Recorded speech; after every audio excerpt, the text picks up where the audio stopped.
Chico, queria agradecer também o... Opa, a gravação começando agora. Começou. Tá.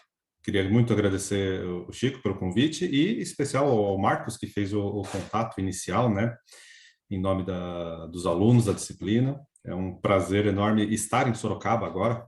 Estava até comentando um pouco antes de entrar com o Chico que eu agora, nesse exato momento, deveria estar em Sorocaba presencialmente, que eu entrei para a diretoria do Sindicato dos Professores da UFSCar, e a nova diretoria que assumiu há um mês quis aproveitar que aqui é feriado, foi feriado ontem, é aniversário da cidade, então a semana inteira é feriado ou ponto facultativo aqui, e a gente tinha, vamos conhecer as outras sedes, vamos para Sorocaba, vamos para Lagoa do Sino. Eu esqueci de falar isso, Chico, o pessoal está emendando agora, deve estar entrando na van agora para ir para Buri. E só que aí eu já tinha me comprometido aqui com esse seminário, que não adianta eu estar presente em Sorocaba, que não ia resolver a vida de ninguém, ia ser online de qualquer jeito. E também eu tenho hoje à tarde o processo seletivo de ingresso aqui do nossa pós-graduação. Eu sou coordenador, eu tenho que abrir as salas, aplicar as provas, etc. Bom, é um prazer enorme e eu vou começar então aqui compartilhar a minha apresentação, os meus slides. Só um minutinho. Acredito que estão todos vendo agora. Deixa eu ver, só abriu sem querer aqui um negócio de participantes. Bom, como assim, o que está ali no meu texto de abertura do Lattes, que o Chico leu, eu gosto muito de trabalhar com os biomiméticos e bioinspirados, eu faço isso desde o doutorado.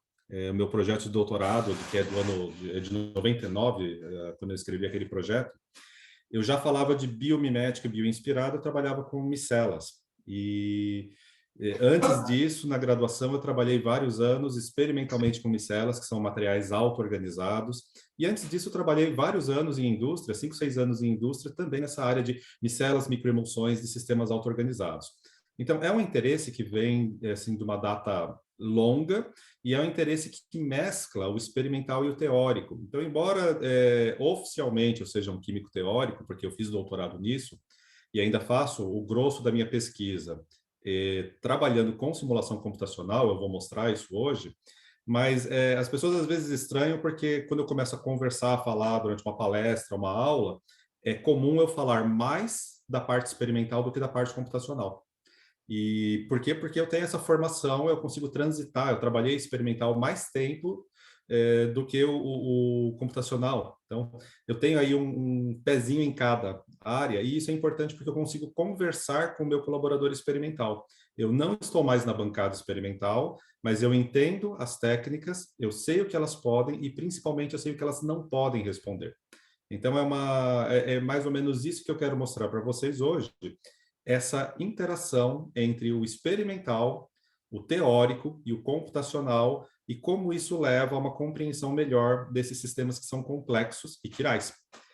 Fico, inclusive, muito satisfeito que 2 semanas atrás, quando divulgaram os prêmios Nobel desse ano, o de física foi para 3 pesquisadores trabalhando com complexidade, e eu trabalho com materiais complexos desde sempre. E o de química foi para 2 pesquisadores trabalhando com quiralidade na síntese, na catálise. E eu até brinquei com os meus colaboradores na reunião que nós tivemos naquela semana, dizendo estou muito satisfeito, e quem sabe daqui a 10 ou 20 anos, que os ciclos do Nobel são de 10 ou 20 anos, dependendo do tema, a gente não tem um Nobel de complexidade quiral, sistemas quirais complexos ou algo assim. Então, eu fico satisfeito de ver que assim, nós estamos trabalhando em áreas que são consideradas relevantes, áreas quentes, áreas interessantes. E é isso que eu quero compartilhar com vocês hoje. E a motivação, por que quiralidade? Porque quiralidade está em todos os lugares. A maioria de vocês está nessa interface de química, materiais, alguns talvez não tenham tido uma química orgânica, uma bioquímica muito aprofundada, então só para ficar claro, quiralidade nós estamos falando de mão direita e mão esquerda. Elas são iguais no sentido de que são mãos. Tem 5 dedos, tem o polegar opositor, conseguem pegar coisas, mas elas são diferentes. Se eu te oferecer a minha mão direita para te cumprimentar e você oferecer a mão esquerda em troca, elas não vão encaixar muito bem. A minha mão direita encaixa bem com a sua mão direita e vice-versa. Então, quiralidade tem a ver com isso, com essa capacidade das coisas, que são dissimétricas, são duas do mesmo tipo. Essas coisas dissimétricas têm de se reconhecerem. E isso é muito importante para a vida e isso é muito importante para as novas tecnologias que usam quiralidade, a informação quiral como ferramenta. Eu tenho a impressão que eu fui convidado porque, de repente, essa história da capa da invisibilidade voltou para a mídia.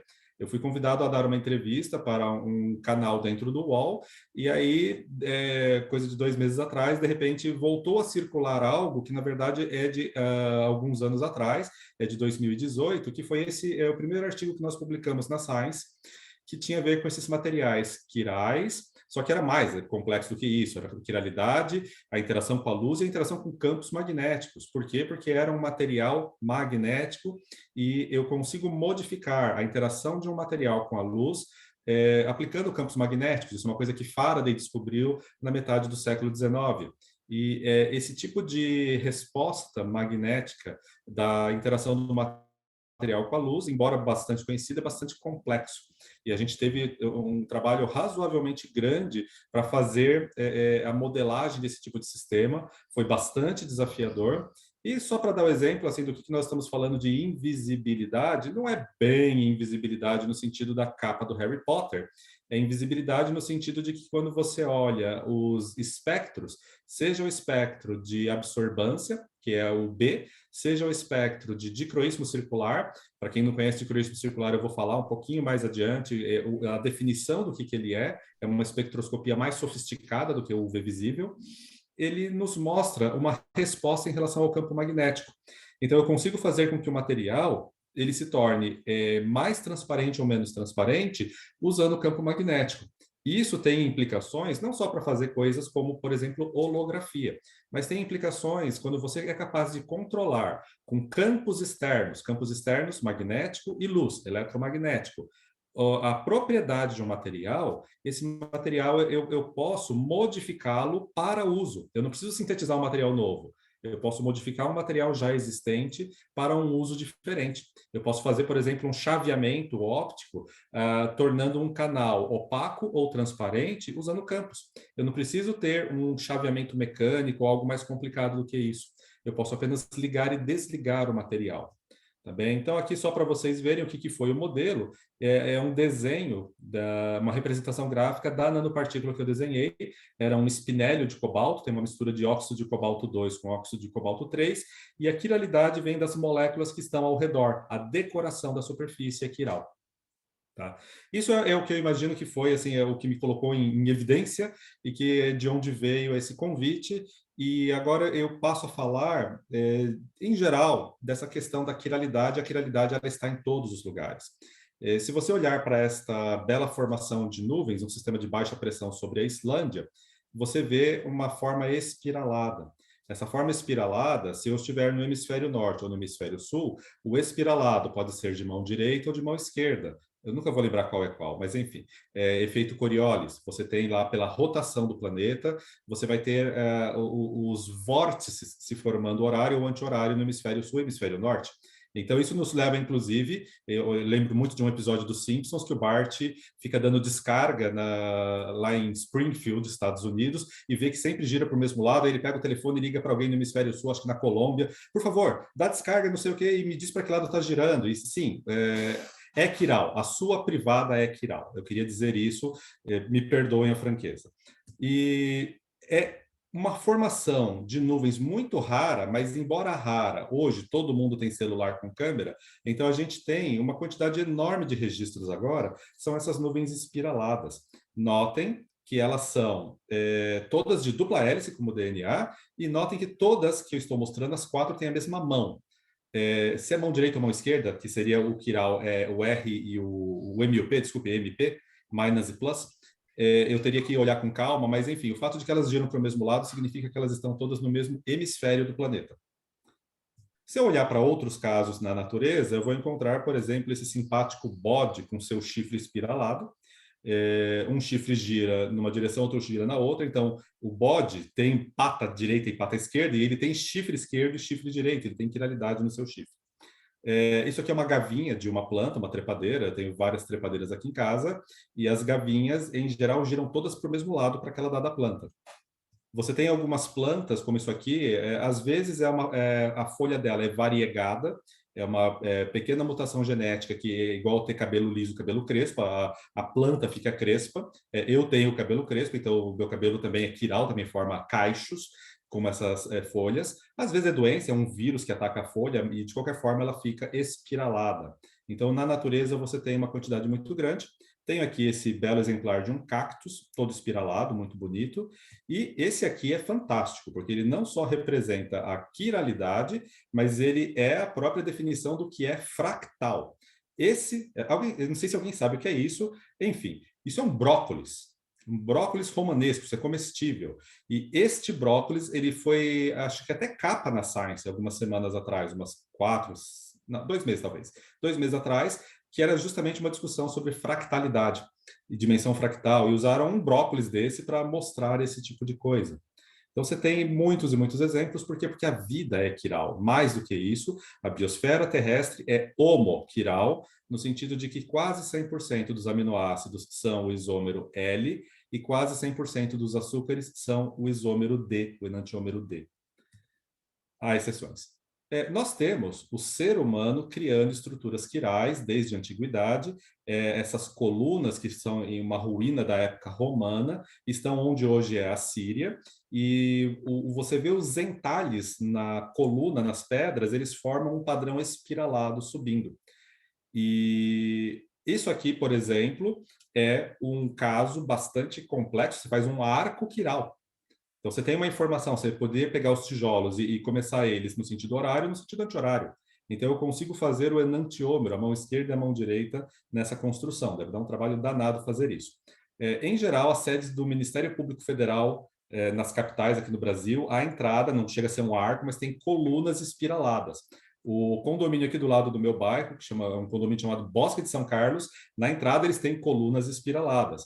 Então, isso é bastante comum em arquitetura. Essa é a escada de Da Vinci. É claro que ela foi tirada a foto, inclusive, com uma perspectiva meio diferentona, que reforça essa coisa espiralada. A escada em si, o fato dela ser uma escada caracol, ela já pode ser mão direita e mão esquerda. Então, existe, por exemplo, um castelo na Escócia de um clã, um Mac alguma coisa, não vou lembrar Mac o quê, mas aquele clã, as pessoas eram canhotas. Então, eles tinham uma escada que a mão, o giro da escada era o contrário do que na maioria dos castelos, Inglaterra, Escócia afora. Por quê? Porque no resto dos lugares, a maioria das pessoas é destra, 90% das pessoas usam mão direita preferencialmente. Mas naquela localidade, por questões genéticas, todo mundo era canhoto. Era muito difícil alguém invadir aquele castelo, porque na hora de subir a escada, a pessoa destra estava com a espada estava do lado errado, a espada batia na parede. Então, essas coisas, assim, são curiosidades, trivias, mas acho interessante mostrar. Isso existe, isso não é computação gráfica, está em Dubai. A Infinity Tower, ela é torta e ela é quiral.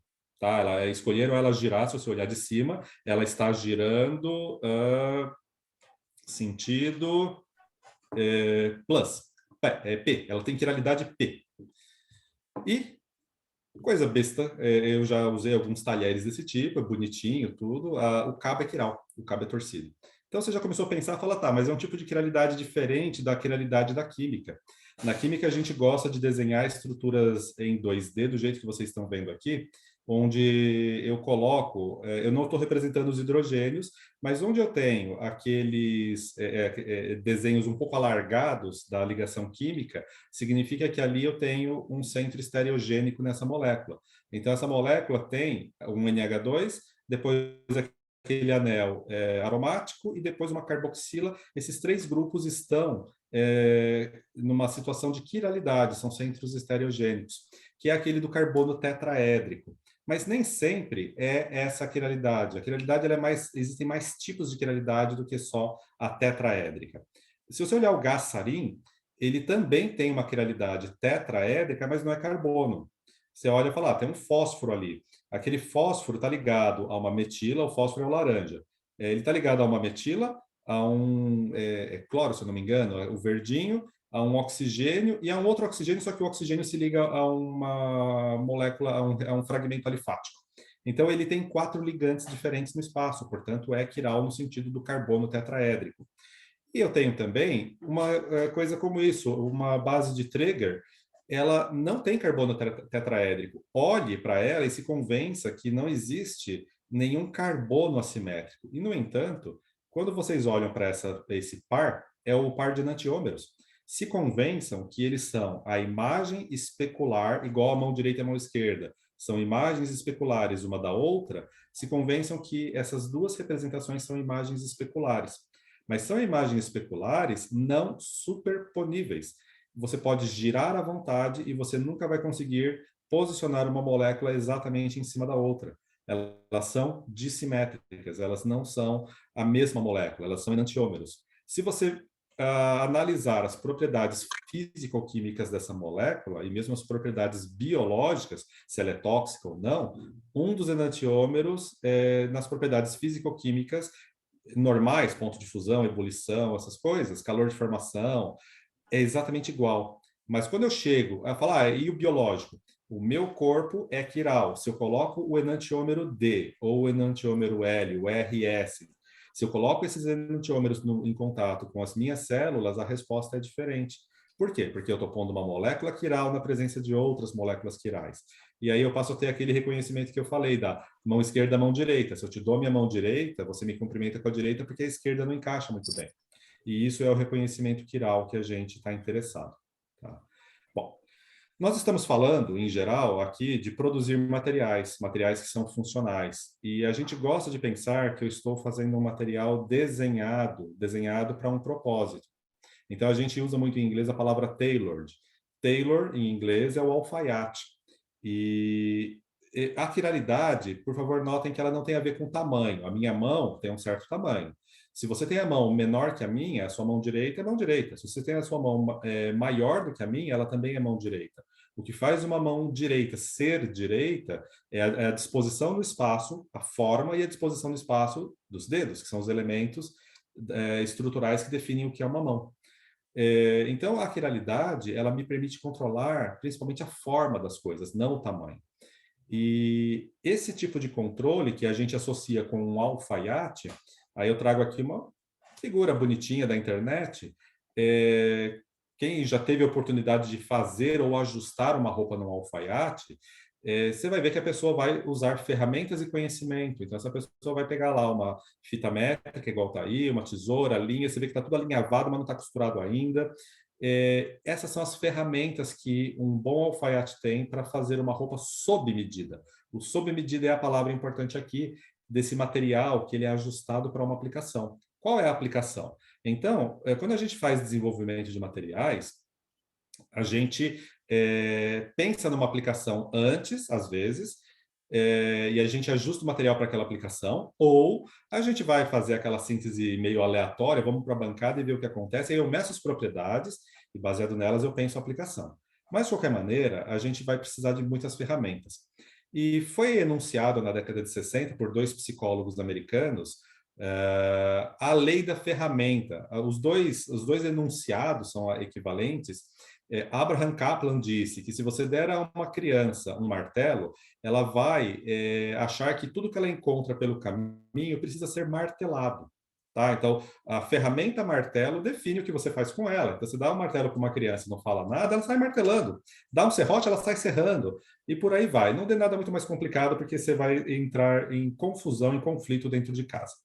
E o outro Abraham, o Abraham Maslow, bastante conhecido, mais famoso do que o Kaplan, inclusive, ele deu a versão mais, que a gente usa mais, inclusive quando vai discutir metodologia científica, que ele nos diz que eu suponho que é tentador, se a sua única ferramenta for um martelo, tratar tudo como se fossem pregos. Então, existem versões mais simplificadas que dizem que se a sua única ferramenta é um martelo, você tenta pregar tudo, ou se a sua única ferramenta for uma chave de fenda, você tenta parafusar tudo. Se você já tentou martelar um parafuso na parede, você sabe que não dá certo. Se você já tentou parafusar um prego na parede, você também sabe que não dá certo. O que a gente quer dizer com isso? Você vai precisar de ferramentas.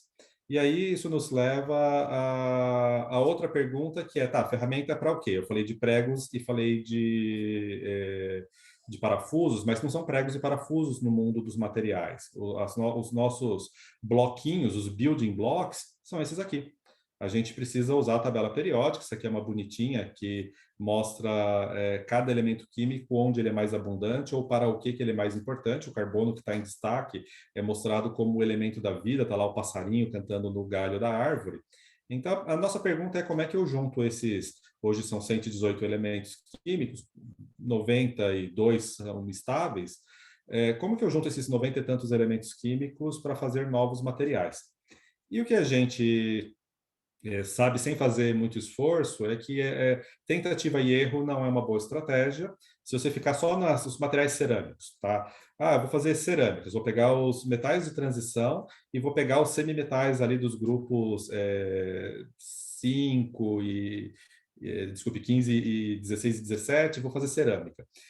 Não vai dar certo. Não vai dar certo porque a análise combinatória não é favorável. Você vai chegar numa quantidade absurdamente grande de materiais possíveis e não é por aí. Ah, vou trabalhar então com nanomateriais metálicos, vou fazer ligas bimetálicas. Por favor, faça análise combinatória de quantas ligas bimetálicas existem só com os metais de transição. E por aí vai. Vá fazendo essa análise e descubra que falta coisa. Você precisa de mais ferramentas.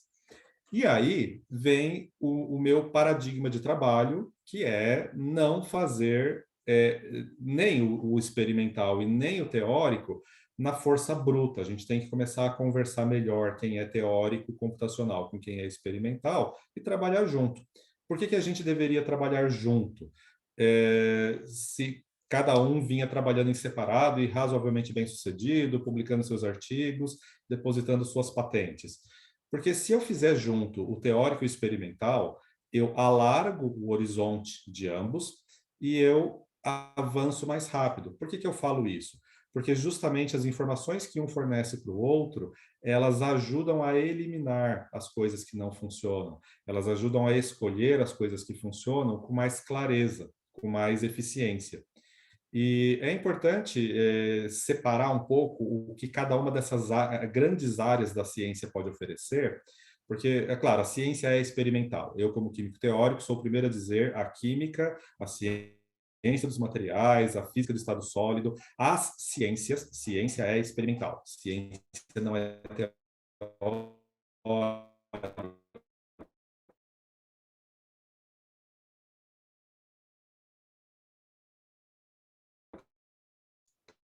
Deu uma oscilada aí, né, gente?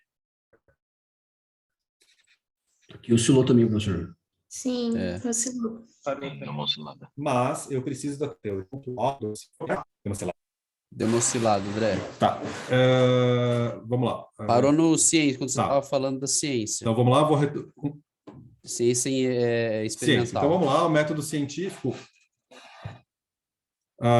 é uma ciência experimental. A química, a ciência dos materiais, e a gente precisa reconhecer isso. Principalmente quem é o teórico não pode falar quem manda é a teoria. Quem manda é o experimento. Por quê? Fatos. Fatos e não palavras. Res non verba é um ditado latino que se usa bastante. Fatos e não palavras. Os experimentos vão medir coisas que existem. Elas existem na natureza ou no laboratório ou em ambos. E só que isso são coisas macroscópicas. Mesmo quando você me fala, mas eu fiz uma microscopia de transmissão com resolução de 2 angstroms. Ok, mas você ainda está com uma visão que é da nanopartícula, da nanoestrutura, ela ainda é razoavelmente macroscópica. E esses fatos requerem explicação. Por que aquela forma? Por que aquele tamanho? E é aí que entra a simulação computacional, para explicar as bases microscópicas para ser o fato, para o material ser daquela maneira e funcionar daquela maneira. E aí eu tenho que colocar para vocês que o fundamental é a mecânica estatística. A mecânica estatística ela é vista como algo teórico, mas isso não é bem verdade. É muito, muito comum hoje você fazer experimentos e tratar os dados com os postulados da mecânica estatística. É comum você fazer, por exemplo, uma microscopia de força atômica, pega uma proteína, o N-terminal e o C-terminal, estica a proteína com força atômica. E isso dá a função trabalho. A função trabalho te diz qual é o ΔG de enovelamento da proteína. Aí você deixa ela formar de novo, estica de novo, repete 100 vezes. O que você faz? Aplica a média de Jarzynski e você determina o ΔG de nivelamento de uma proteína. Então, mesmo experimentalmente, você tem que trabalhar com a única ferramenta conceitual que existe que conecta o microscópico e o macroscópico, que é a mecânica estatística. Então, é inevitável a gente falar disso, tá bem? E agora eu vou entrar de verdade nos resultados, mas eu quero contar uma história para vocês, porque eu imagino assim, quando eu recebo o convite para dar uma palestra, as pessoas ficam interessadas com esses artigos que a gente vem publicando em revistas de muito alto impacto, e tem uma história por trás. E eu acho que um pouco assim do um papel que eu acho que eu posso contribuir para quem está começando na carreira científica é mostrar um pouco dessa história, a parte humana, não só assim, que legal a história humana, mas mostrar que é possível, que é viável, talvez até combater um pouco a síndrome de vira-lata que a gente fala que o cientista brasileiro tem. Como que a gente, em vez de reclamar, o que a gente pode fazer a respeito? Caso pessoal, mas eu gostaria de compartilhar com vocês, e eu usei a palavra serendipidade. Essa palavra foi inventada nos Estados Unidos, ela não existia, lá pelo século XVIII, XIX, e ela significa um feliz acaso, estar no lugar certo, na hora certa. Qual foi a serendipidade aqui? O professor Edson Leite, aqui do Departamento de Química, ele foi convidado pela professora Arlene, também aqui do Departamento de Química, que estava organizando essa conferência da IUPAC sobre Química Verde. Ela pediu, Edson, traz alguém bom de materiais para falar, dar uma palestra. Ok, ele trouxe o professor Nicolas Kotov, que está aqui, da Universidade de Michigan, que na época ainda assim já era bem conhecido, ainda não era uma estrela de grande magnitude, hoje ele mas ele já estava em ascensão franca e trouxe ele para dar uma palestra. E como quem estava pagando a conta era o pessoal de São Carlos, a parte do trato era, ele fica lá em Foz do Iguaçu uns 2, 3 dias, depois ele vai para São Carlos, fica 2, 3 dias. Nesses 2, 3 dias ele deu uma palestra em São Carlos.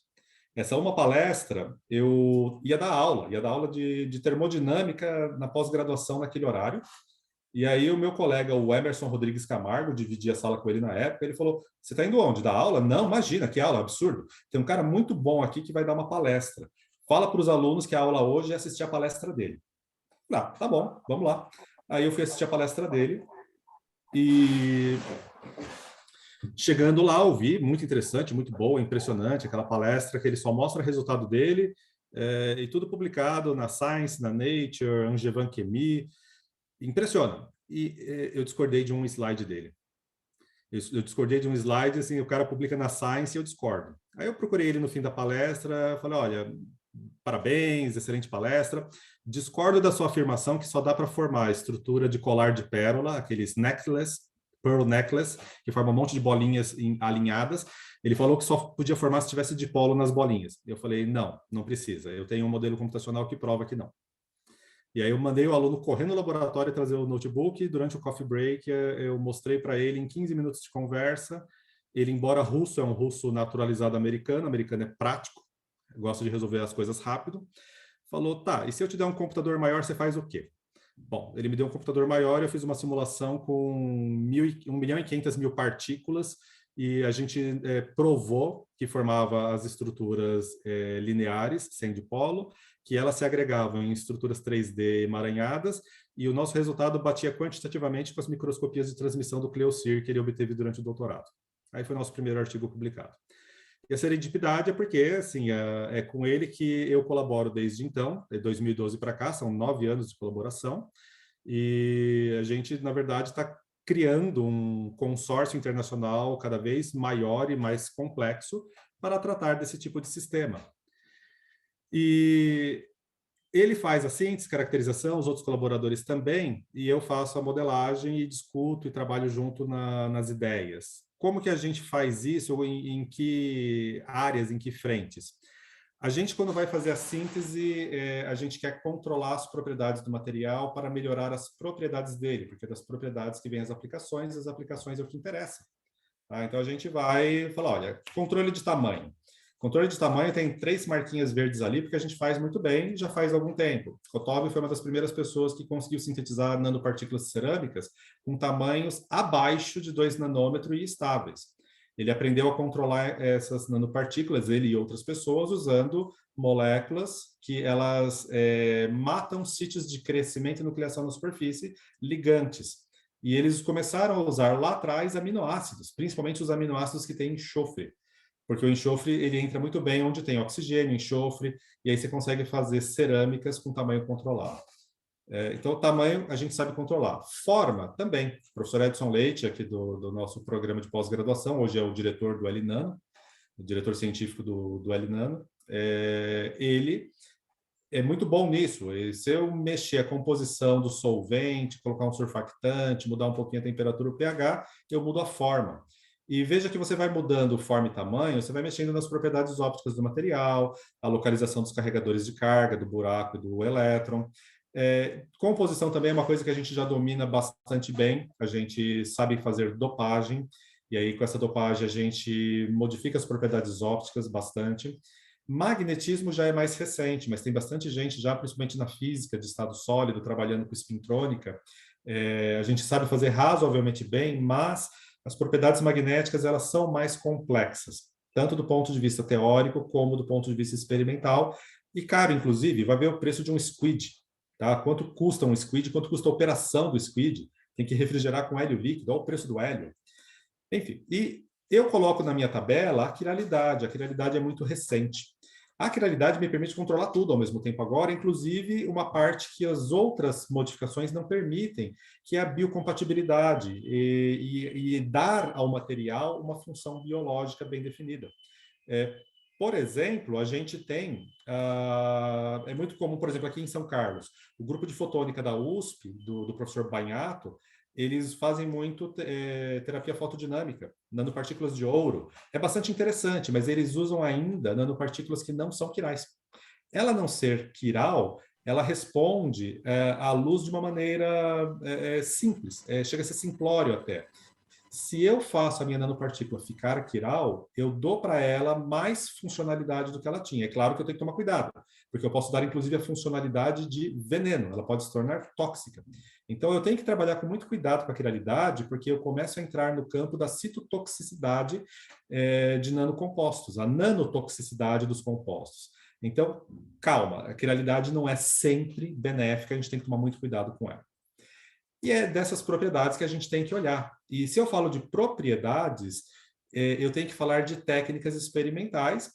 Aqui eu fiz uma lista que ela não é assim final, é uma lista que eu fui pegando assim é o que eu lembrava de cabeça e colocando na parte teórica, na parte experimental as técnicas. Quando você vai para uma tese de materiais, assim, eu lembro que isso me incomodava quando eu comecei a ir em bancas da área de materiais.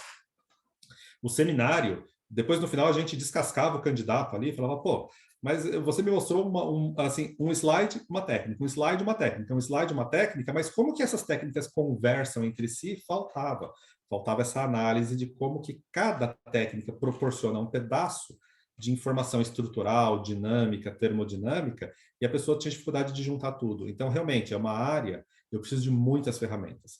O desafio é juntar tudo numa forma que faça sentido. Então, ali onde tem reticências é para vocês preencherem, cada um na sua área de pesquisa, a técnica que eu não coloquei, mas que para vocês é importante, tanto na parte experimental como na parte computacional e teórica. Mas eu vou dar para vocês um panorama, que é uma visão pessoal minha, que se eu estiver pensando em materiais que são estruturais, eu preciso de técnicas estruturais, e algumas técnicas mecânicas e técnicas termodinâmicas para caracterizar o material, e na parte computacional, se formatou ali, peço perdão, eu preciso de técnicas de modelagem que enxergam isso, enxergam estrutura, enxergam propriedades mecânicas, reológicas, termodinâmicas.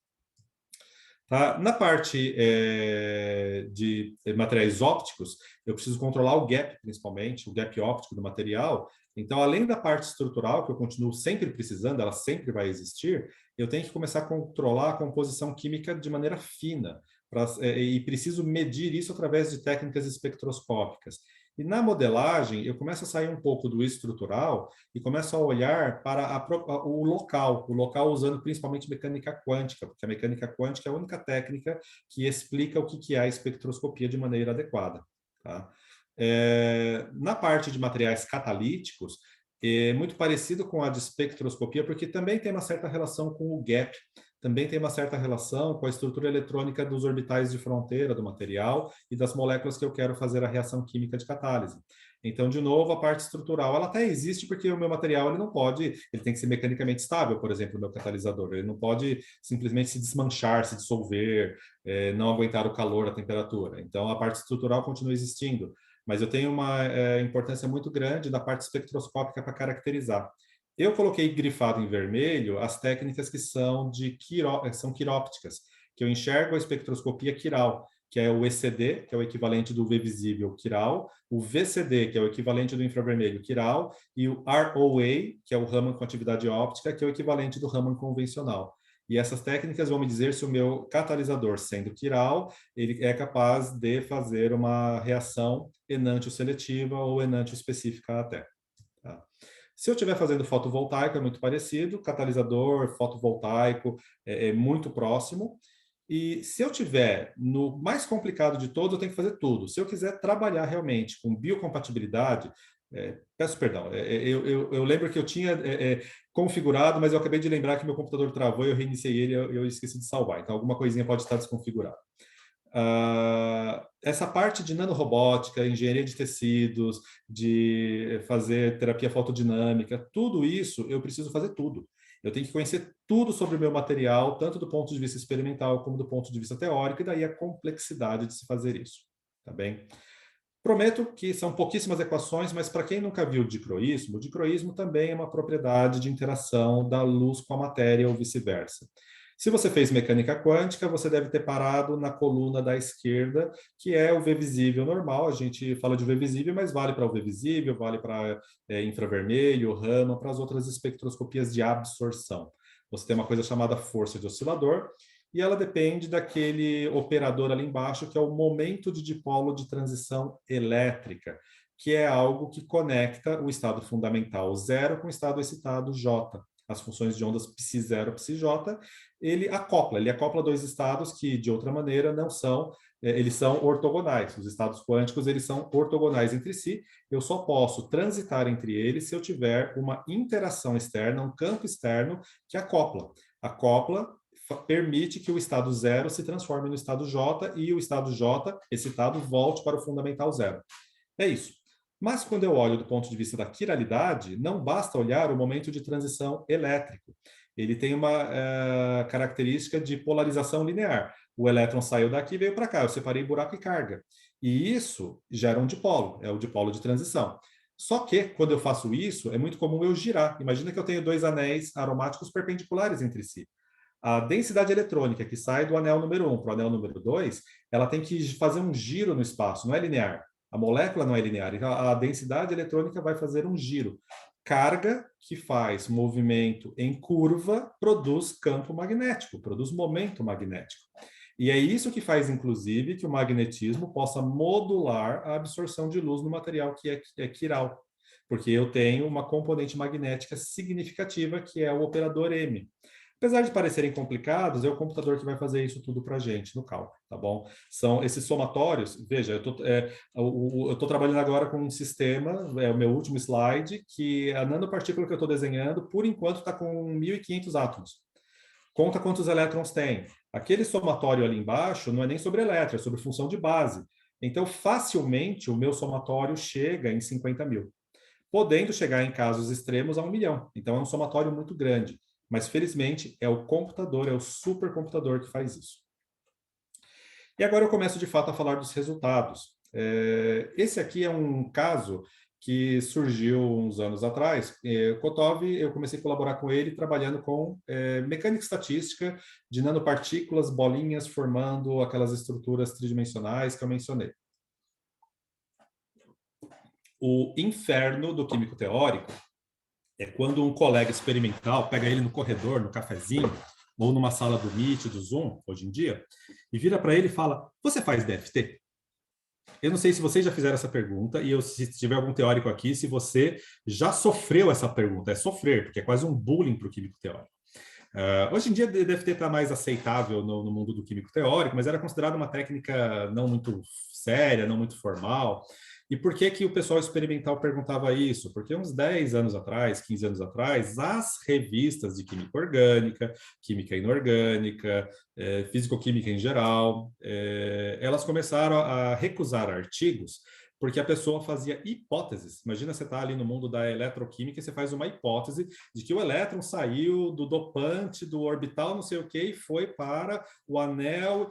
Hipóteses. Aí o editor virava, o revisor e o editor viravam e falavam: cadê o cálculo quântico que mostra isso? No mínimo, eles queriam ver um HOMO e um LUMO desenhados, bonitinhos, coloridos na página. E aí o pessoal começou a correr atrás, e o Kotov fez a mesma coisa. Ele ficou uns 2 meses. Você faz DFT? E eu falava: não, eu sei fazer, mas não é minha área, desconversei. Até que eu falei: tá bom, eu faço. O que você quer que eu faça? Aí foi engraçado, eu acho que ele estava me testando, ele não me dava todas as informações, ele me deu a composição mais ou menos, eu desenhei a nanopartícula, era um telureto de cádmio aqui, acho que era telureto de cádmio, deixa eu pegar o próximo aqui, CDS, sulfeto de cádmio, desculpa, o telureto era outro, era um sulfeto de cádmio. E aí, isso aqui é o que eu peguei do artigo para mostrar para vocês.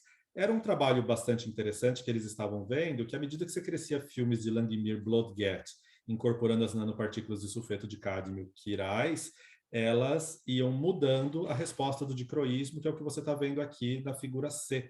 A resposta ia mudando e, inclusive, chegava a mudar de sinal em alguns momentos. Bom, essas mudanças bastante interessantes, tem lá suas aplicabilidades, mas era um trabalho mais fundamental. Aí, o Kotov me falou o que era o material, falou: ó, você tem aí esse dicroísmo, você tem moléculas de cisteína grudadas na superfície, e ele não me falou mais nada. Aí eu comecei a desenhar, eu só sabia que era um tetraedro, porque é um tipo de material que a estrutura cristalina dele, ele cristaliza em cristais tetraédricos, estrutura de cloreto de sódio, de salpeter. E aí eu fui fazendo o cálculo quântico, cheguei para o Kotov e falei: Kotov, obtive uma banda de dicroísmo positiva em 392 nanômetros, está ali na figura 3. Aí ele me falava: que legal, experimental, desculpe, na figura, o meu está na figura 6. E o meu estava em 394. Ele virava para mim e o experimental ali: o meu experimental está em 392. Positivo, tem que falar o sinal também. Aí eu continuei fazendo cálculo e a minha próxima deu em 348, negativo. Ele falou: que legal, a minha está negativa em 354. Então, ele não me deu o espectro. Eu fiz às cegas. Então, foi muito interessante. Eu acho que ele estava me testando, a primeira vez que alguém fazia DFT para ele. Mas eu também estava me testando se a minha metodologia era boa bastante. Por quê? Porque 5 anos antes, se alguém me pedisse para fazer, eu não faria DFT de jeito nenhum. Por quê? Porque se você me desse um corante verde, eu ia fazer o cálculo e ia chegar todo feliz e falar: legal, o seu corante é vermelho.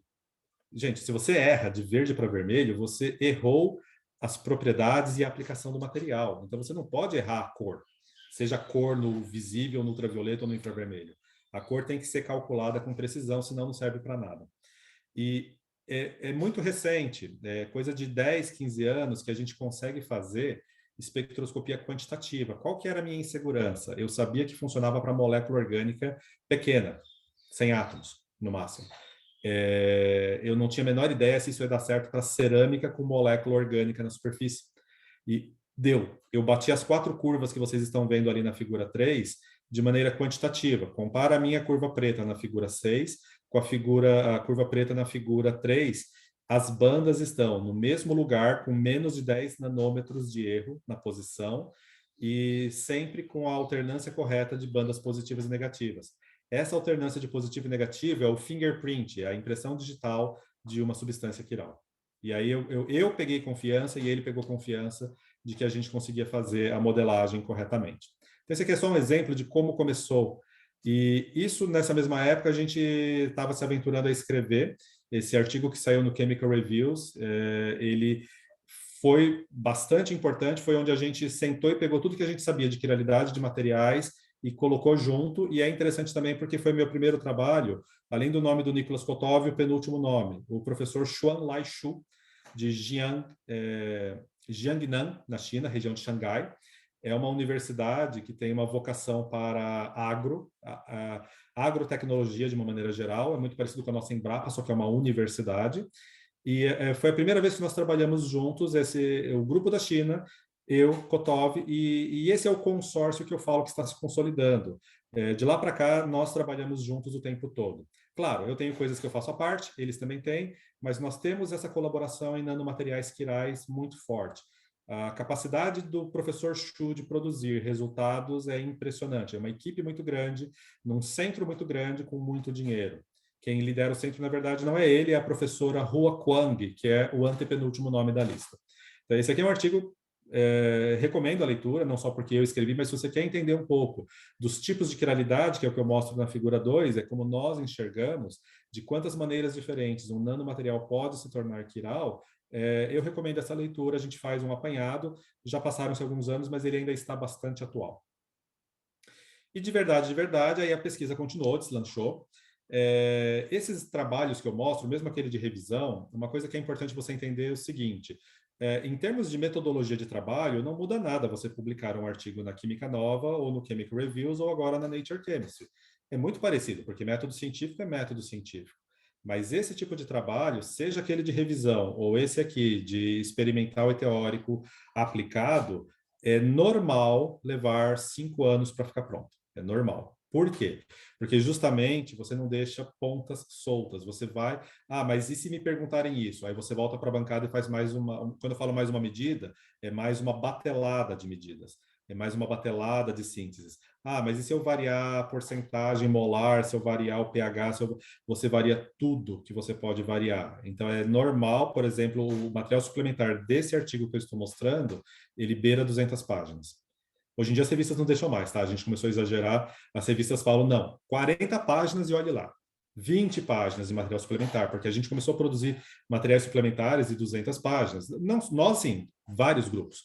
Foi uma cultura que se estabeleceu alguns anos atrás, que agora não pode mais, porque falou, não, você tem que ser capaz de dizer o que você quer dizer com menos páginas. O que nós fizemos aqui? Uma investigação que começou experimental, tem aí os cartoons bonitinhos mostrando uma nanopartícula, essa sim, de telureto de cádmio, e ela é capaz de cortar DNA num lugar específico, portanto, ela age como uma enzima. Ela é uma nanozima, uma enzima sintética, especificamente ela é uma nuclease, ela corta DNA. E o experimental, ele faz o screening. As pessoas, elas desenvolveram um hábito de, computação é barata, computação é barata. Não é, não.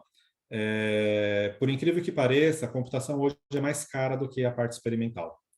Essa nanopartícula foi feito o screening experimental, ela foi sintetizada com cisteína, glutationa, isobutirilcisteína, cisfenilalanina, cisteína-fenilalanina, ácido tilglicólico, N-acetilcisteína, o hidrocloreto do éster metílico da cisteína. São esse conjunto de moléculas, e aí você mistura com o DNA e usa a luz polarizada, a luz circularmente polarizada, o CPL, e quem está marcado com X não aconteceu nada. Quem está marcado ali, o ticado, eles colocaram um símbolo de raiz quadrada, mas tudo bem, está ticado. O que está ticado ali é a cisteína deu certo. Então, qual que é o meu trabalho computacional? Explicar por que especificamente a cisteína deu certo. E aí começam as brincadeiras. Mas vamos lá, experimental, só para vocês entenderem. Eu pego a minha nanopartícula, então olha ali em C. C, eu pego a L-cisteína e faço o dicroísmo dela.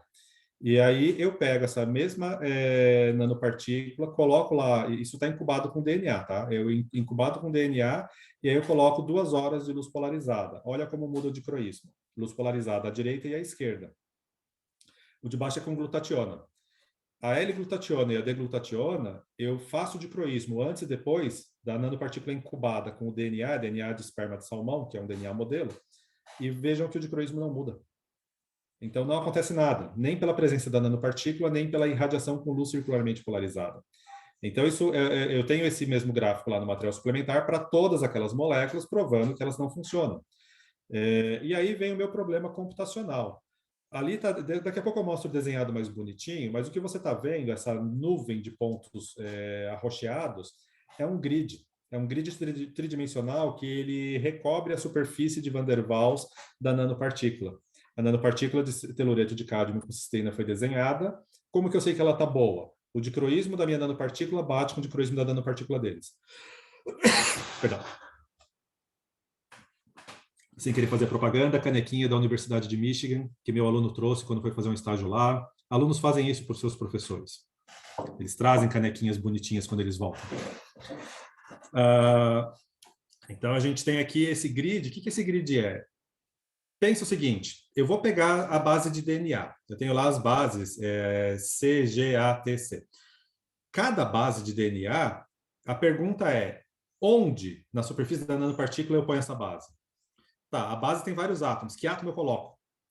E a base pode ter várias orientações em relação à nanopartícula. Quantas orientações?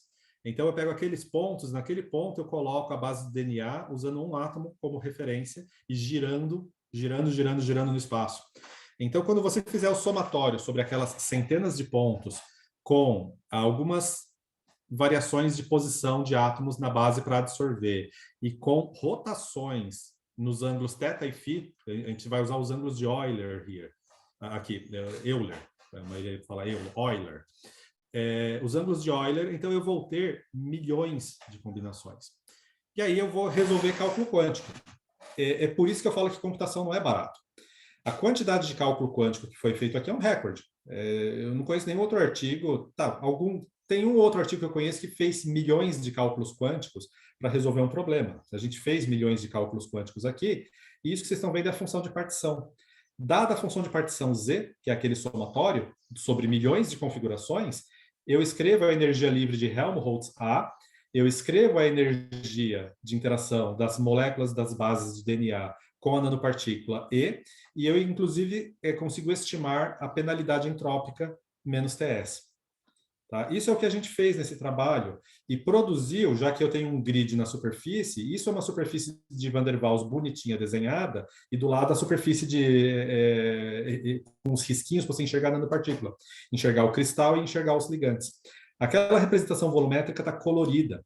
E naquele colorido, pela nossa convenção em química teórica, a gente gosta de dizer que vermelho é negativo e azul é positivo. Energia livre negativa é bom, energia livre positiva é ruim. Então, isso está me dizendo onde a base de DNA, as bases de DNA gostam de absorver, termodinamicamente falando, na superfície da minha nanopartícula. E isso me dá uma explicação bastante razoável, porque agora nessa representação, eu tenho ali as bases A, C, G e T, e eu mostro elas grudadas na nanopartícula com a mesma orientação, mas lembra que é um tetraedro, você está vendo esse redondão na frente, parece um nariz, é o bico truncado do tetraedro olhando para você. Então, lá atrás está a base triangular, também truncada, do tetraedro. E você está vendo as moléculas de cisteína distribuídas ao redor. Onde elas gostam de grudar? O importante é que todas elas gostam de grudar na aresta do tetraedro. Só que elas grudam de uma maneira diferente. Você tem as bases grudando ou mais para o meio ou mais na beirada.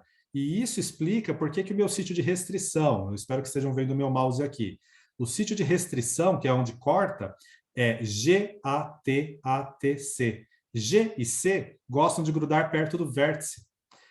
A e T gostam de grudar mais no centro da aresta, mais no meio da aresta. Então, o papel molecular das bases G e C é ancorar aquele fragmento de DNA grudando ele, e aí vem a questão. A nanopartícula tem que ter entre 2,5 e 3 nanômetros de comprimento. Mais do que isso ou menos do que isso, não dá esse comprimento para grudar. E aí explica, o meu modelo é do tamanho certo, ele é do tamanho correto. E aí eu tenho uma descrição que mostra que é ali que gruda, mas depois, onde ocorre a cisão ocorre ali no meio. Ela é por radical livre. Radical livre, gente, não é específico. Ele come tudo que está pela frente. Como é que um radical livre corta sempre entre o T e o A do meio? Como? Ele tem que ser gerado in situ. Então eu tenho que fixar esse fragmento de DNA, ele tem que ficar ancorado enquanto eu gero o radical livre por irradiação de luz circularmente polarizada, para o radical livre sendo gerado reagir com o que está mais perto dele, DNA, especificamente naquele sítio de restrição.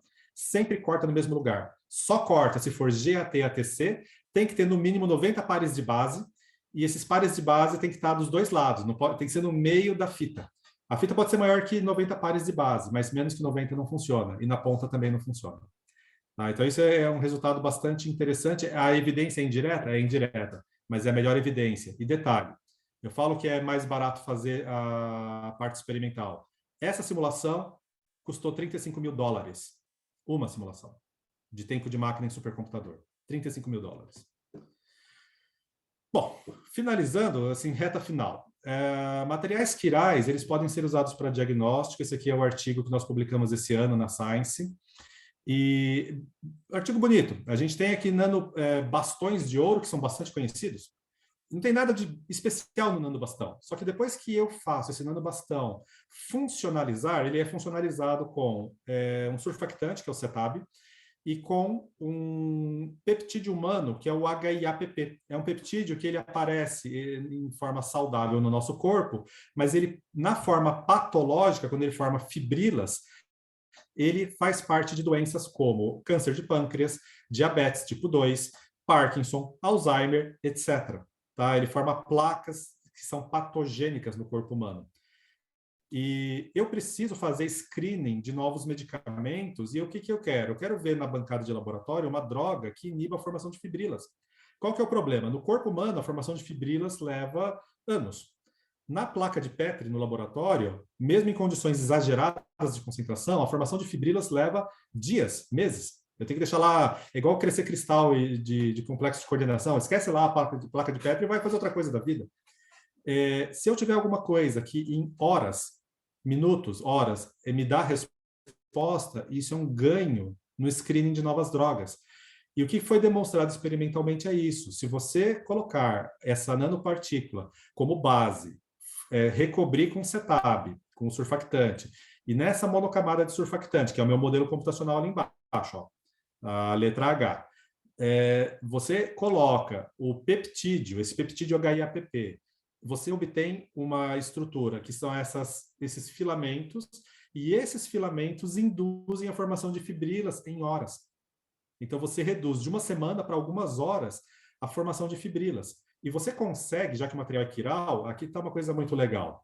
Você vê aqui um esquema do experimento para fazer o diagnóstico. Você tem aqui a amostra, ela é colocada entre dois polarizadores cruzados, aí você passa a luz não polarizada, ela fica plano polarizada, e luz plano polarizada no material quiral, ela gira. Quando ela gira, ela não consegue passar no segundo polarizador. E aí você tem um campo escuro. Então, se você pegar aqui, B, esse campo escuro é quando eu tenho as minhas partículas de ouro apenas. Aí, quando eu começo a formar os agregados de HIAPP, que é o que eu não quero, porque é o que causa a doença, é o agregado, passa a luz, aquele pontinho vermelho, é a luz vermelha, porque o dicroísmo é na região do vermelho, é nos 800 nanômetros, olha ali a banda, na letra A. A banda, letra B, desculpe, não, B, C. Na letra C, a banda de dicroísmo está em 800 nanômetros. Então, é na região do vermelho, mais ou menos. Então, eu passo uma fonte de luz vermelha. Se passou luz, é porque não funcionou a droga. Então, eu consigo fazer screening. Eu coloco um monte de placa de Petri, volto dali a 6, 8 horas, passo a luz vermelha, polarizador cruzado. Se continuou escuro, a minha droga inibiu. Se ficou vermelho, a droga não inibiu a formação de fibrilas. Então, eu posso usar isso para diagnóstico. Se tem no tecido, eu pego e faço uma biópsia. Eu acho a fibrila, mas eu posso também usar isso para fazer screening de novas drogas, para acelerar o processo de descoberta de drogas para todas essas doenças que eu falei. Como a gente está numa pandemia causada por vírus, eu tenho aqui um exemplo que está em revisão ainda, está na Nature Catalysis. Esperamos que seja aceito em breve. O vírus é de planta, é vírus mosaico, é aquelas pontinhas pretas que aparecem na orquídea, coisa assim. É um vírus bem conhecido, bem estudado, vírus vegetal. A gente, mas na pandemia você vai estudar vírus de planta, você é doido. Gente, esse estudo começou 5, 6 anos atrás, é que agora que finalizou. Mas o que a gente mostra, você vê aí as fotos, assim, a planta contaminada e a planta não contaminada, é que nós temos uma nanopartícula que ela inativa seletivamente aquele vírus. Esse é um modelo computacional, é um modelo gigantesco. Eu nem fiz a conta de quanto custou de simulação, mas a gente também está falando de dezenas de milhares de dólares de simulação computacional. O vírus está inteiro ali. Não sei se vocês enxergam em C e D, que o vírus mosaico é um cilindrão assim, e eu estou olhando ele ao longo do cilindro que tem um furo no meio. E é lá que a nanopartícula entra. Ela tem um tamanho exato para funcionar porque ela tem que caber naquele poro. Ela tem que ter 2, 3 nanômetros de diâmetro. E o meu modelo ele é muito realista e ele mostra que por que um enantiômero funciona e o outro não funciona. O meu enantiômero D funciona, aqui eu tenho uma funcionalização também com moléculas quirais, penicilamina aqui no caso. Eu tenho a formação de uma cavidade hidrofóbica que aceita sítios hidrofóbicos de um fragmento específico. A cisão da proteína do capsídeo acontece sempre entre uma treonina e uma asparagina, é sempre no mesmo lugar. Então, eu tenho aqui uma demonstração mecanística. Eu não consigo fazer o mecanismo no sentido de ver a ligação química quebrar, mas eu consigo fazer o mecanismo no sentido de ver por que é específico. Porque aquela região, aquele fragmento da proteína é sempre ali. Eu consigo demonstrar tudo isso de maneira muito quantitativa e muito clara usando a simulação computacional. E para finalizar mesmo, esse artigo, eu espero que esteja realmente quase aceito. Esse está na Nature, indo e vindo faz um tempo, a gente já tem um parcialmente aceito, condicionalmente aceito. A última coisa que veio foi uma checagem se a gente abre mão da publicação aberta, assim, quase aceito. É do Covid? Não. Não é porque a gente começou a fazer antes da Covid, mas a gente conseguiu demonstrar que essa nanopartícula de ouro, ela é grandinha, olha ali a barra, 30 nanômetros a barra, é uma nanopartícula de uns 200 nanômetros, e olha o formato dela todo torcido. A gente parte de um prisma, olha lá na letra A, lá em cima, é um prisma triangular de ouro, coisa convencional, clássico da literatura de ouro. Só que à medida que vai crescendo ali, 5 minutos, 10 minutos, 20, 30, você reinicia, você coloca de novo o seu ácido tricloro áurico, coloca de novo lá, não lembro agora o que usou como redutor, mas enfim, coloca o seu redutor, só que você faz isso na presença de um peptídeo, e esse peptídeo vai induzir essa estrutura toda torcida. Você vê ali de baixo, parece que tem uma hélice de ventilador. Isso dá resposta imune. Isso é um adjuvante para a vacina. E para você ter uma ideia dessa quiralidade, ali embaixo, em C, D e E, a gente mostra o campo eletromagnético gerado ao redor da nanopartícula quando ela interage com luz circularmente polarizada. Os de cima, o A e o B, eu mostro também o campo elétrico especificamente ao redor dessa nanopartícula gerado pela interação com a luz. Então, aqui nem é interação com a luz, isso aqui é vacina. A gente aplicou vacina para influenza, se eu não me engano foi H1N9, eu não vou lembrar a cepa exata. Foram duas cepas de influenza em ratinhos, modelo animal, e a gente consegue demonstrar que esse material adicionado junto com a vacina aumenta a eficácia dela. Eu não sei se vocês sabem, mas a vacina, entre outras coisas, tem os adjuvantes. As vacinas normais colocam coisa besta, como coloides de alumina, alguma coisa assim. Não tem informação quiral aqui. O que essa alumina faz? É uma coisa que, se você injetar só alumina no seu músculo, vai te dar uma coceira, vai te dar uma reação imune. Então, você usa materiais que são meio irritantes para produzir essa ativação do sistema imune, para o seu sistema imune chegar lá e falar, pera, tem um fragmento de vírus influenza aqui, vamos produzir anticorpos.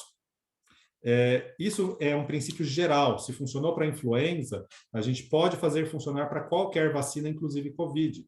Se você ganhar alguns % de eficácia na vacina individual do indivíduo, na proteção populacional, você ganha muito. Então, isso é um trabalho, de novo, não é ainda Covid, e já adianto para vocês, está fazendo para Covid? É muito difícil, vocês não fazem ideia como está sendo difícil fazer pesquisa Covid por causa da falta de laboratório com nível de certificação NB3 para cima. São poucos no Brasil e no mundo e estão todos sobrecarregados com exames, com análises, com outras coisas. Então, está sendo muito difícil fazer a mesma coisa para Covid-19. E para finalizar, a gente está fazendo alguma coisa para Covid-19? Sim, estamos. Isso aqui ainda nem é manuscrito, mas eu gostaria de mostrar para vocês isso. Falar, olha, muito resumidamente, ratinhos, de novo, está ali o ratinho no diagrama. Infelizmente, alguns pobres animais tiveram que, para variar, dar a vida pela ciência. Mas esses ratinhos, eles foram expostos ao vírus pleno ou ao vírus modificado, um pseudovírus, um vírus, entre aspas, sintético, que tem as características do SARS-CoV-2, da Covid-19, e foi feito tanto o de prevenção, spray nasal para prevenir a infecção, como o de profilaxia. Primeiro infecta, depois aplica o spray para ver se fez a profilaxia. E essa nanopartícula funciona. A nanopartícula, vocês veem aqui as imagens de microscopia, inclusive de tomografia dela, ela tem uma forma engraçada, uma forma de gota. Então, aqui na letra A, quando tem essa figura aqui, uma coisa em forma de gota sendo aplicada no ratinho, e aqui embaixo também, o de prevenção e de profilaxia, é uma nanopartícula muito engraçada de sulfeto de cobre, é um sulfeto de cobre que mistura sulfeto de sulfeto, na verdade, e tem essa forma de gota. E a pontinha da gota, a parte pontuda que espeta na superfície do vírus, interage com a proteína de spike. Especificamente, interage com o RBD, o sítio de reconhecimento. Especificamente, interage com o RMB, que é o motivo de reconhecimento. É o motivo estrutural de reconhecimento. E a gente está começando a construir o modelo. Esse é o modelo que eu falei que a gente está desenhando ainda, que está, por enquanto, com 1.500 átomos só de cobre e enxofre. Esperamos concluir muito em breve esse trabalho e, inclusive, avançar nessa direção, que é a direção das vacinas, da eficácia das vacinas e dos meios de prevenção. Peço desculpa pela demora, mas, enfim, finalizando de verdade, a minha mensagem é que, assim, os métodos computacionais, eles são maduros hoje, são confiáveis. Eu consigo estudar o sistema da complexidade que você estuda na bancada. Eu consigo já quase entrar na complexidade do biológico. Estamos chegando lá, vamos chegar lá. Só que o custo computacional vai ficando caro. A gente está falando de usar um supercomputador, não é simulação que roda no notebook. Ela poderia rodar, mas se eu rodasse no notebook, ela levaria 50 anos para ficar pronta. O notebook queimava antes. Então, dá para fazer com $1.000, que é um notebook? Dá, só que ele vai queimar, então não dá. Eu tenho que usar um supercomputador e usar 1.000 processadores, 2.000. Eu cheguei a fazer a simulação com 5.000 processadores de uma vez. E roda em um dia? Não, às vezes roda um mês com 1.000 processadores. É muito caro. É muito caro. Então, ela não deve ser usada para fazer screening. Ela deve ser usada para entender os mecanismos. E, para mim, em particular, magnetismo e quiralidade são importantes porque não só cria-se biocompatibilidade, mas a gente consegue controlar. Eu aplico a nanopartícula, nem chegamos nessa parte ainda. Aquela nanopartícula foi aplicada no modelo animal, no ratinho, e só, mas eu poderia ter feito uma ativação dela usando magnetismo e ou radiação na região do infravermelho próximo? Poderia, mas a gente ainda não chegou lá, é uma próxima etapa, mas eu tenho controle externo. Eu posso ativar e desativar, eu posso ligar e desligar uma nanopartícula in situ, fazendo ela ficar muito específica. E, em particular, para a Covid-19, a gente vê, sim, que vai ter... Material funcional vai ter um papel para prevenção, profilaxia, vacinas. A gente vai começar a trabalhar nisso, estamos estudando, assim, vamos... Claro, vai depender de conseguir financiamento, mas estamos trabalhando, sim, nessa direção. Vai ser experimental e computacional tudo junto. E, como vocês podem imaginar, nada disso é possível sem bastante gente, bastante dinheiro, de muitos lugares diferentes. Essa lista não é final. Se eu pegar os financiadores dos projetos até agora, tem mais coisa do que está aqui. Mas eu tenho que registrar no mínimo esses, assim, que a gente tem dinheiro FAPESP, CNPq, CAPES, temos dinheiro americano vindo da NSF, da agência chinesa, inclusive agências militares. Está ali o escritório da Força Aérea Americana. Não dá para fazer uma pesquisa dessas com pouco dinheiro, e no meu caso, o Santos Dumont. Eu não tirei do bolso nem de projeto $35 mil. Quem tirou? O Laboratório Nacional de Computação Científica, dinheiro do MCTIC, dinheiro da FINEP, tá? Dinheiro da Petrobras, dinheiro público colocado num grande computador para a gente fazer esse tipo de projeto. Queria agradecer mais uma vez a atenção de vocês. Agora que eu vou olhar o relógio, eu prometi que falava em 1 hora, falei 1 hora e um pouquinho mais. E obrigado pela atenção de vocês. Muito obrigado, André. Eu que agradeço aí, em nome das pessoas que ficaram aqui assistindo. Acho que impressionante aí os resultados. É um trabalho bem amplo, né, que você apresenta, e aí tem algumas perguntas aí, o pessoal colocou aí no chat, não sei se você consegue ver o chat, quer que eu leia, ou você quer ver? Eu tenho que sair da apresentação, se precisar eu volto lá. Vamos olhar agora o chat. Começa com o Wilson. Travou? Essa parte aí foi mal, gente. Pelo menos foi. A palestra que eu ia dar na UFAM travou. Eu fiquei sem internet no dia. E o meu celular também não dá conta, a telefonia aqui é péssima. Aí foi. Então vamos lá. O que significa o DFT? O DFT é a teoria do funcional de densidade. Ela foi desenvolvida principalmente pelo Walter Kohn. Ele ganhou o prêmio Nobel de 98, se eu não me engano, junto com o Popple. O Popple desenvolveu a teoria de orbital molecular que vocês conhecem. E o Kohn desenvolveu o equivalente, que a teoria de densidade, ela vem desde a época do Fermi, mais ou menos. É lá dos primórdios da quântica, mas ela só se desenvolveu na década de 60, porque faltava uma base teórica. E eles deram uma base teórica para isso, o Kohn e o Sham, principalmente. Eles propuseram os dois teoremas fundamentais, e ela é uma técnica mais barata computacionalmente. Mas ela não era ainda muito confiável. Ela se tornou confiável na década de 90 para a década de 2000, e a parte de espectroscopia da década de 2000 para a década de 2010. Então, hoje, é padrão de mercado. Assim, se você olhar o artigo o principal método do DFT é o B3LYP, L-I-Y-P. O B3LYP, eu falo que ele é padrão de mercado. Se você for pegar o artigo do Beck, é um artigo de 93, onde ele propõe o método, esse artigo ele está na lista, não é dos 100 mais citados da história, ele está na lista dos 10 mais citados da história. Tá? Aqueles artigos que já ultrapassou a barreira de 100 mil citações. E detalhe, ele é subcitado. A maioria das pessoas acha que já é tão comum que não precisa mais citar. Então, ele é um artigo que facilmente teria 500 mil citações, se todo mundo citasse. Tá? E por quê? Porque ele é bom, a gente fala que ele é um método bem temperado, bem balanceado. Ele é razoavelmente bom para quase tudo. Ele erra, mas ele não erra grosseiramente termoquímica, ele não erra grosseiramente espectroscopia, estrutura. Ele é bom. Tá? Então, o DFT é o padrão. O que eu uso é uma simplificação do DFT, que é um DFT chamado Tight Binding, que é um outro método que também ficou robusto recentemente. Ele era uma promessa até uns 5 anos atrás. Faz menos de 5 anos que o Tight Binding disparou, e hoje eu consigo fazer cálculo quântico para, assim, eu falo uma nanopartícula falei 1.500 átomos, é uma nanopartícula com vários nanômetros de comprimento. Então ela já começa a entrar no tamanho real das nanopartículas. E hoje a gente consegue fazer isso. Softwares. Não é boca torta minha, mas eu gosto de usar software livre ou acadêmico. Tá? Não é questão de que eu não quero pagar, é que eu não vejo necessidade de pagar. Tem software pago? Tem. Se você quiser uma licença do Gaussian, vou pegar uma licença do Gaussian para a universidade inteira.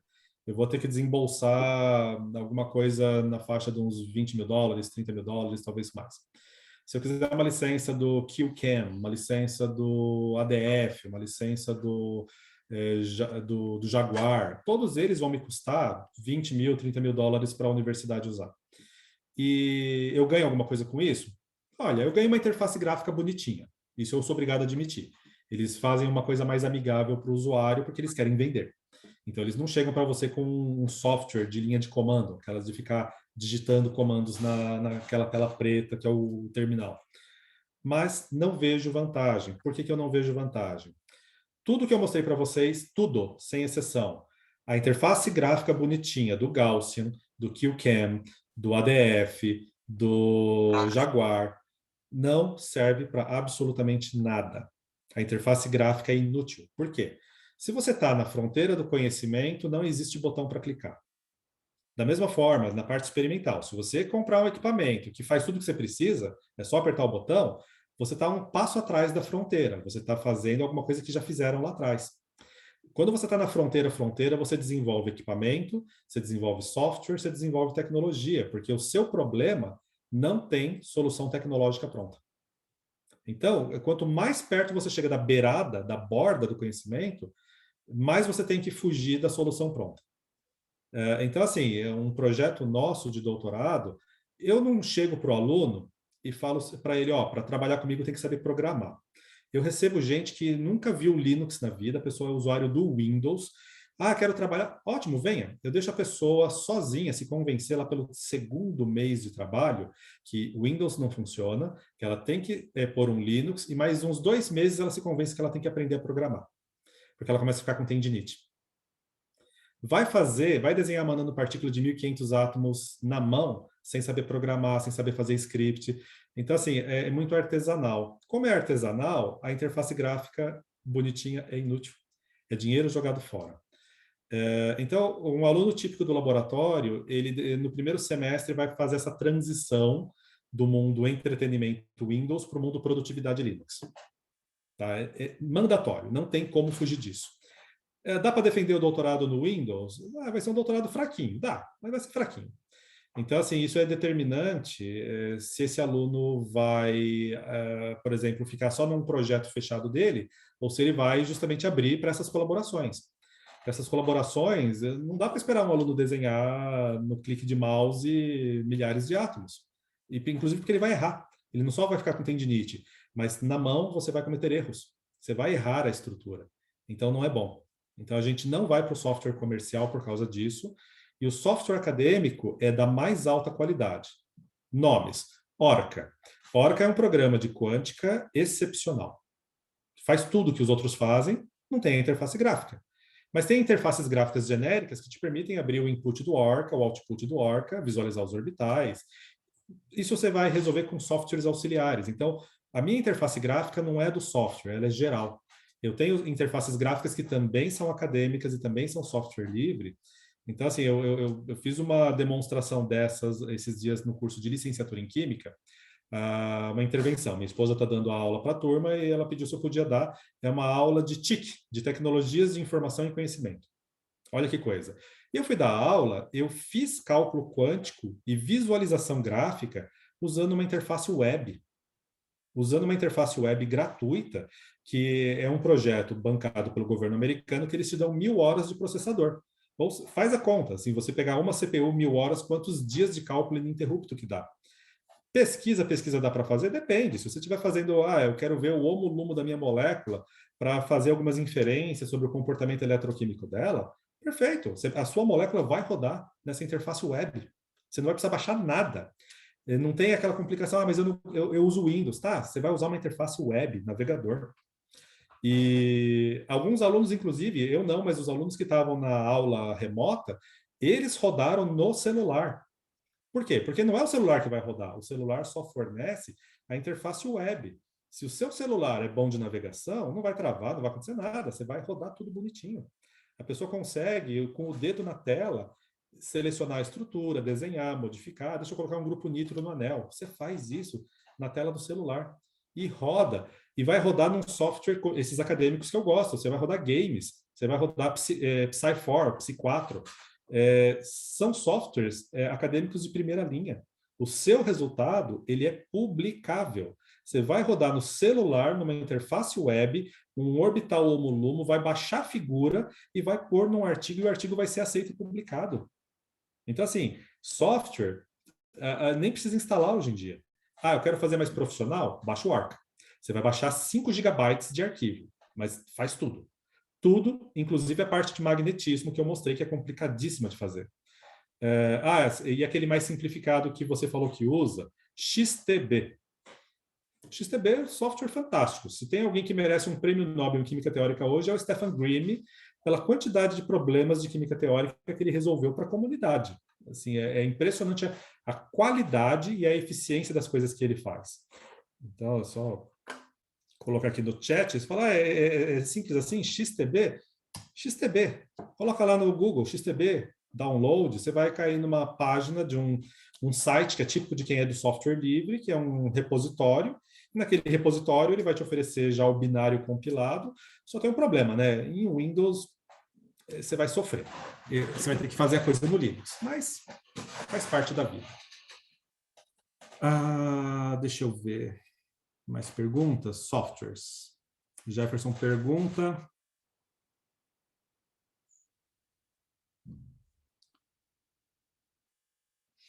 É uma pergunta bastante interessante do Jefferson. A parte experimental que dá errado é fundamental, Jefferson. Eu, quando fiz o doutorado, o que o meu orientador fazia, e assim, eu acabei fazendo durante o doutorado, porque era como ele fazia. A gente ia na literatura buscar dados. Tá? Então, se pegar a minha tese, defendi em 2004, sobre micelas, surfactante, as minhas referências são da década de 60, 70, exagerando 80. Alguma coisa da década de 90.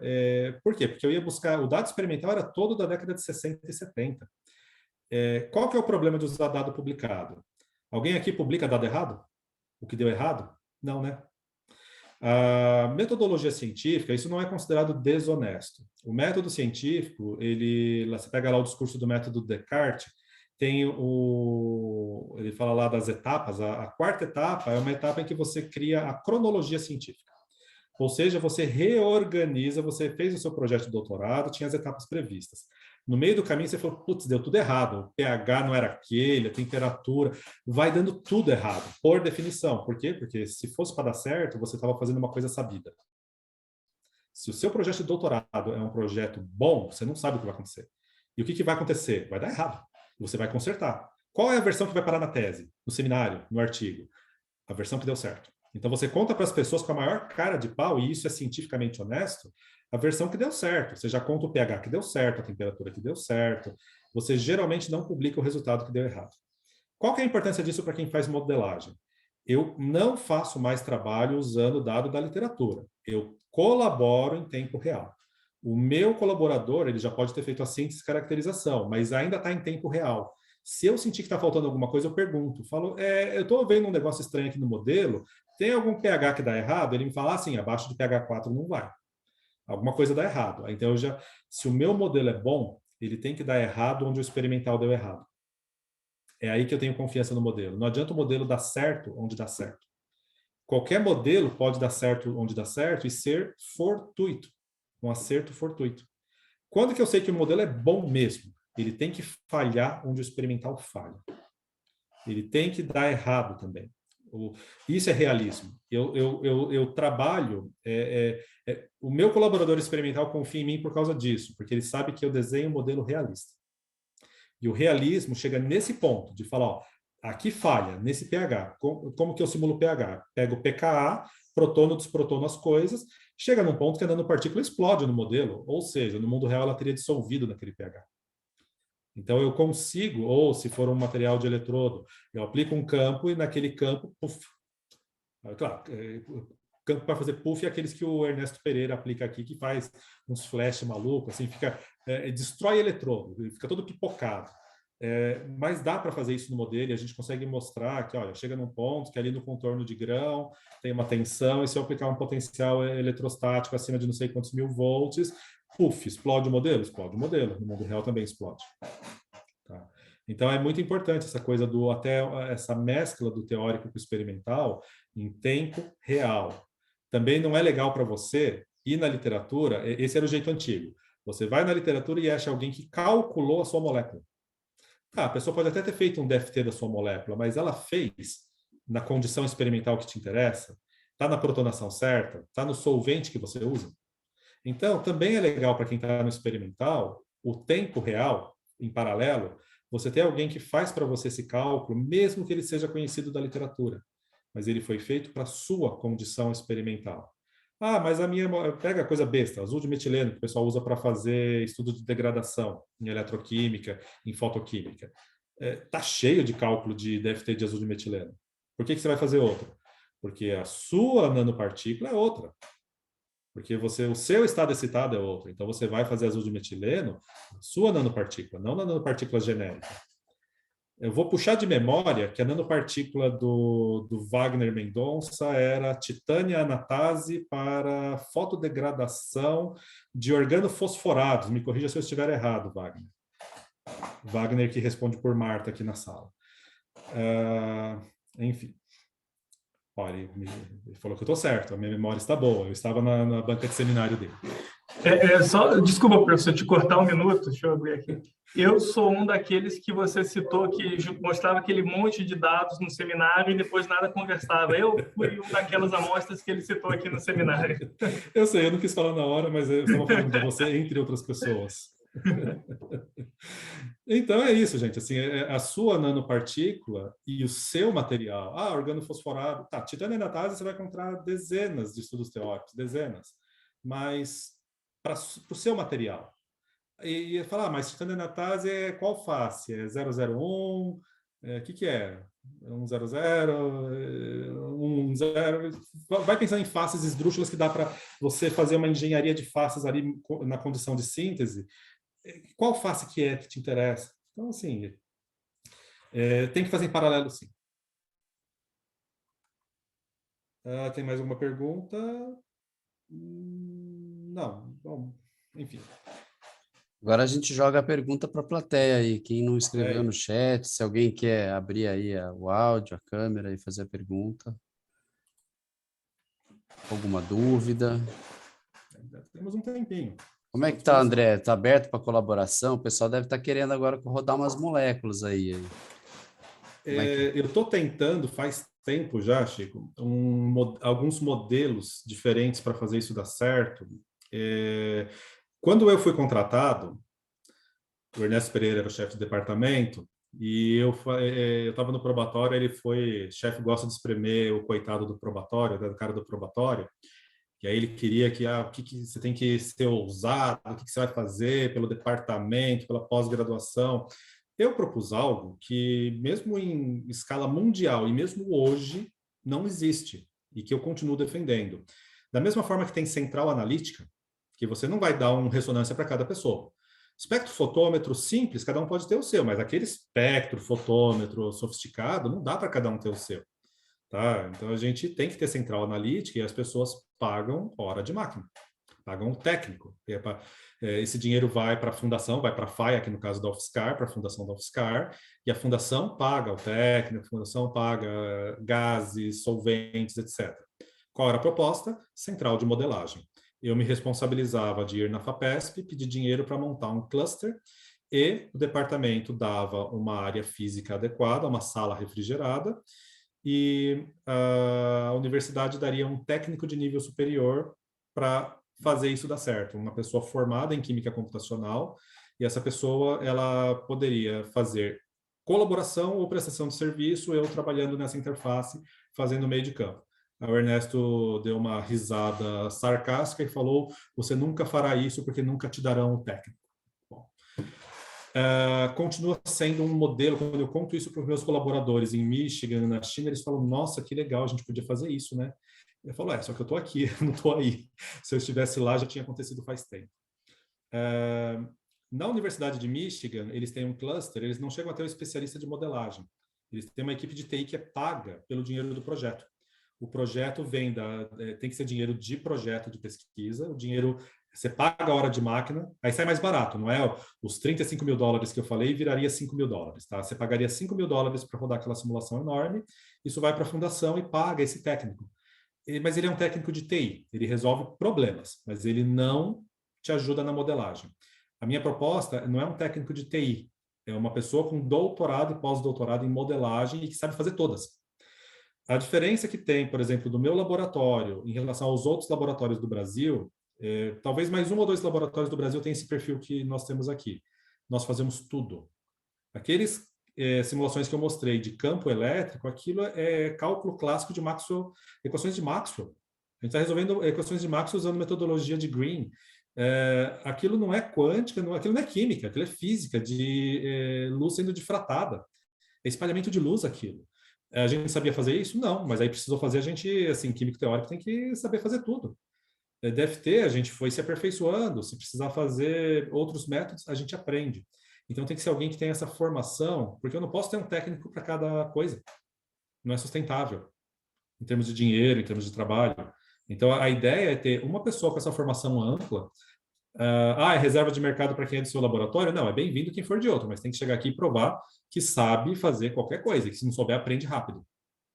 Tá? Essa pessoa, chega um problema, pode ser aquele do artigo aceito em uma revista de química orgânica, mas tem que ter um homo-lumo, tem que ter orbital de fronteira. Isso não é colaboração. Eu me recuso a pôr meu nome num artigo por uma coisa dessas. Isso é prestação de serviço. Tabela de preço. Fala, olha, a tabela de preço depende do número de elétrons. É simples assim, porque vai demorar para rodar em função do número de elétrons. Então, eu vou falar, você quer um homo-lumo? Está aqui a tabela. O seu sistema tem 300 elétrons, vai te custar R$100. A gente faz essa continha, é fácil. É um problema eu quero calcular uma energia livre de superfície, um ângulo de contato. Já é um pouco mais demorado. Ainda não é colaboração, vai te custar R$1.500. Você quer? Eu calculo. Te dou o dado, a figura com a legenda. Depois é problema seu que você vai fazer com isso. Eu não sou coautor. A partir desse ponto, o ângulo de contato é uma linha divisória aí, a pessoa fala, não, mas eu queria ver o mecanismo de como que um modificador de tensão superficial vai afetar a absorção da molécula de interesse na superfície do eletrodo de platina, na face 100. Aí já virou colaboração. Porque já é uma coisa que desenhar modelo é artesanal, chegou naquela parte que eu falei, não tem software pronto. Vai tomar muitas horas do técnico, vai tomar horas minhas para conferir o trabalho do técnico antes de rodar, vai demorar muito tempo para rodar. Então a pessoa ela vai ter que pagar, igual quando é colaboração com a ressonância, o cara tem que pagar a hora de máquina da ressonância, porque é caro, mas também tem que dar a coautoria, porque o Giba aqui teve que desenvolver o método. O Thiago Venâncio teve que desenvolver o feed do ressonância que vai resolver aquele problema. Tá? Então não é mais prestação de serviço, é colaboração. Então, seria isso, mas isso até hoje não conseguimos implementar. Segundo modelo. Muito bom. O segundo modelo é o modelo que aí eu devolvo a bola para a pessoa que está me procurando. Eu acabei de concluir uma turma de Química Quântica no semestre anterior. Como a gente está online, eu falei, gente, todo mundo fez Quântica na graduação? Excelente. Alunos de doutorado, agora vocês vão fazer Quântica de verdade no computador. Então, foi uma disciplina mão na massa de quântica, mais da metade da turma não era de química teórica, não eram os meus alunos, eram alunos da área de polímeros, de cerâmicas, eletroquímica, era esse o perfil. E aí esses alunos tiveram que escolher, eu fui ensinando primeiro com molécula pequenininha, chegou a avaliação 1, molécula pequenininha, vamos aprender a desenhar e fazer otimização de geometria, espectro infravermelho. Projeto 2, molécula pequena assim, 20, 30 átomos, vamos aprender a fazer o V visível de croísmo circular eletrônico. A avaliação final, projeto. Escolha alguma coisa relacionada com o seu projeto de pesquisa, traga para cá, a gente vai recortar um tamanho que dá para fazer num computador pessoal, e você vai aprender a fazer uma metodologia de modelagem para um problema real da sua realidade. E aí, qual que é o combinado? Assim, não é que eu não me interesso, mas eu não tenho aluno sobrando sem projeto para colocar num projeto nessas áreas. Qual que é o combinado? Se o orientador quiser, se o aluno quiser, depois que acabar o semestre, a gente volta a conversar, mas o aluno é mão de obra. É colaboração e o aluno é a ponte entre o laboratório experimental onde ele trabalha e o meu laboratório computacional. Eu posso até pôr um aluno meu para ficar ali conversando do lado, mas eu não posso pôr o meu aluno para fazer a modelagem. Então, esse é o modelo que eu também venho insistindo faz tempo, que é um que nunca deu muito certo, assim, teve várias pessoas, várias que procuraram, eu falei, interessante, bastante interessante, mas eu não tenho aluno, eu não tenho braço para girar a engrenagem. Você tem? Aí a pessoa, não sei, mas o meu aluno, a pessoa nunca cedeu um aluno, então a quantidade de projetos na gaveta é enorme por causa disso, porque precisa ter uma troca aí dessa parte de trabalho mesmo, de mão de obra. Compreendo, é bem isso mesmo, né? E às vezes o próprio perfil do aluno, não é qualquer aluno, não basta ser mão de obra, né? Tem que ser alguém que está disposto aí a enfrentar aí as relações de Maxwell, no mínimo, né? Olha, eu vou falar o que eu ouvi do professor Rogério Custódio da Unicamp, já aposentado. Eu estava na graduação, último semestre, fiz uma daquelas disciplinas interunidades, o G6 aqui do estado de São Paulo, e era de quântica, modelagem. Aí mais conversa de botequim depois da aula, o Rogério contando para a gente que quando ele começou a fazer iniciação, não sei o quê, ele demorou uns 5 anos para ele entender o que ele estava fazendo no sentido de não errar mais o input do cálculo. Aí ele foi fazer a pós-graduação. Na pós-graduação, ele finalmente, depois de 5 anos, entendeu o que ele estava fazendo. A ponto assim, ele não só não errava mais, mas ele entendia o que o cálculo fazia. E só depois, mais 5 anos para frente, já trabalhando como professor, que ele entendia de verdade o que o software estava fazendo, não a teoria do livro do Atkins, do Levine. Ele entendia de verdade o que o software estava fazendo com as equações do livro, a ponto dele poder, se ele quisesse, modificar. Ele entrar no software, modificar uma linha e falar, não, eu quero modificar aqui uma constante de elétrica, eu quero modificar, e aí, ou seja, 15 anos. Então, para uma pessoa que vem do experimental, a gente acha que tem que ir para esse mão na massa, e a pessoa, num primeiro momento, sabendo calcular a propriedade de interesse, ela ganha uma intuição do sistema que ela trabalha, uma intuição microscópica do sistema. E isso já é bom para a tese, para o artigo. Ela ainda não analisa profundamente aquilo, mas ela já começa a entender melhor o seu sistema de interesse e as propriedades. Então já é um avanço. E aprende uma nova ferramenta, né? Que eu acho que é o mais importante, né? Vai levar essa skill para o resto da vida, se quiser Aquela coisa avançar do nela. toolbox, que eu falei, eu tenho o toolbox do experimental e o computacional. A vantagem do computacional é que se você resolver o seu problema de acesso a um supercomputador, isso não é impossível, você vai no Santos Dumont, ele é público. Você submete uma proposta, eu falei de 1.000 horas lá gratuitas do governo americano. No Santos Dumont você pode pedir um projeto inicial, você pode pedir 500.000 horas para usar em 2 anos. É coisa pra caramba. 500.000 horas, e aí você consegue, os softwares, como eles são gratuitos ou acadêmicos, vários já estão instalados no Santos Dumont.